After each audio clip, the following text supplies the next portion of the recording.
дипломын нэр дүрс бүтээгээрээ тоглохноос 4. Зорилго: эрзэн ашиглан эд зүйлс болон дүрс бүтээж тоглох. Бүтээл сэтгэлгээ болон гарын жижиг булчин хөгжүүлэх. Хэрэглэх түн: алхам 1. Хүүхдтэйгээ гэр бүлийн гишүүдээс нэг хүн хамт тоглоно. Тоглож эхлэхийн өмнө хүүхдэд тоглоомын дүрмийг тайлбарлаж өгнө. Ширээн дээр хүүхдийн өмнө 10 ширхэг зурагт картуудыг доош харуулан тарааж тавьсан байна. Хүүхдээр нэг карт сунгуулна. Хүүхэд тухайн сонгож авсан зурагт картаа ажиглана. За бүгдээрээ гурвалжин дүр сонгож авлаа. Одоо гурвалжин дүрсээ бүтээе.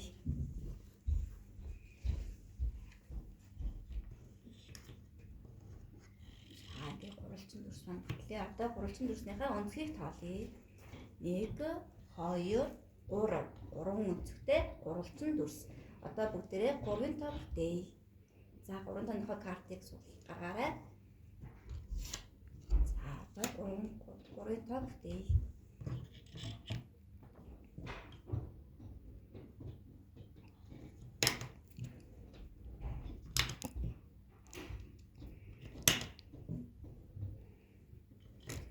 Чиний бүтээсэн тоо ямар тоо вэ гэдгийг хүүхдээсээ асуугаарай.